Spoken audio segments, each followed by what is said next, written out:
está valendo nos Estados Unidos? Por falar em Estados Unidos, vamos para lá. Uma lei que protege o casamento entre pessoas do mesmo sexo.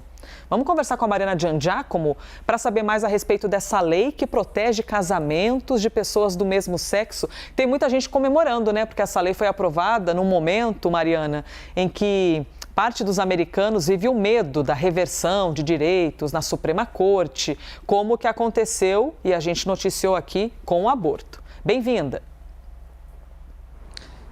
Exatamente, Elisa. Muito obrigada. Foi uma festa ontem na Casa Branca quando o Biden sancionou essa lei, assinou então essa lei que protege o casamento homoafetivo em todo o país. O que acontece? Nesse ano, Elisa, como você disse, a Suprema Corte reverteu a decisão que garantia o direito ao aborto em todo o país. E antes, então, que a Suprema Corte fizesse algo parecido e desse poder para que os estados permitissem ou proibissem o casamento entre pessoas do mesmo gênero, o Congresso agiu e fez, então, esse projeto de lei que protege esse tipo de união, que faz com que os estados sejam forçados a reconhecer, sim, a união entre duas pessoas do mesmo gênero. Então, mesmo que a Suprema Corte, que tem uma maioria conservadora, passe uma lei dando poder aos estados para que cada estado permita ou proíba o casamento entre pessoas do mesmo gênero, esses estados serão, sim, forçados, obrigados a reconhecer a união entre essas pessoas. Então,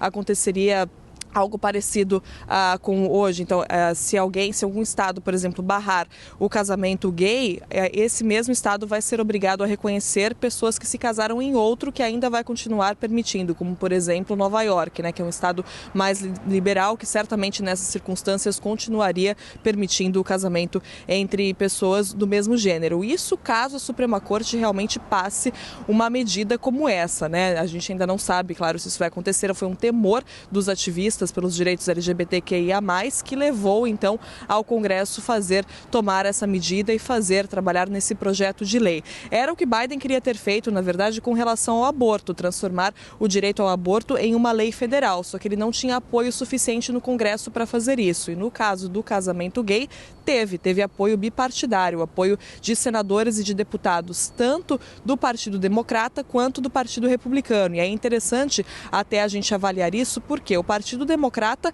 é o partido que se importa mais com essas questões de representatividade, né? Então é o partido que luta mais por essas questões. Mas nesse caso, também membros do Partido Republicano apoiaram essa lei e foi interessante ver o processo de lobby ali dentro do Partido Republicano para que esse apoio existisse. Alguns membros do Partido Republicano que são gays, que se identificam como gays, fizeram esse trabalho de convencer outros colegas do partido para passar essa medida.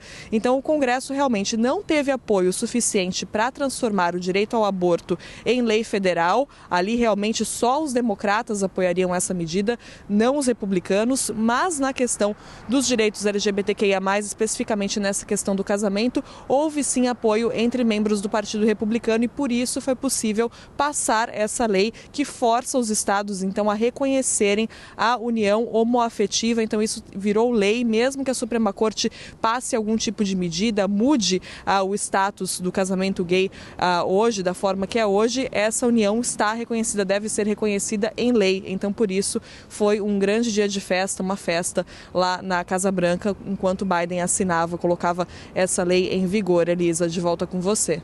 Nós possamos avançar, reconhecer o direito de todos os seres humanos, né? Para a gente modernizar nosso pensamento. Obrigada, hein, Mariana? Aqui no Brasil mesmo, você não tem leis aprovadas dentro do Congresso que diga respeito ao público LGBTQIA+. Você não tem decisões. Tudo que a gente tem no Brasil é sempre judicializado. Não estou conseguindo isso, vou para a justiça para conseguir o meu direito. Quando será que a gente vai ver em um Congresso plural discutir esses assuntos, hein? Ou o Congresso tem medo de mexer em assuntos de costumes, que mexe com o conservadorismo do brasileiro? Bora olhar para frente, gente? Bora evoluir junto?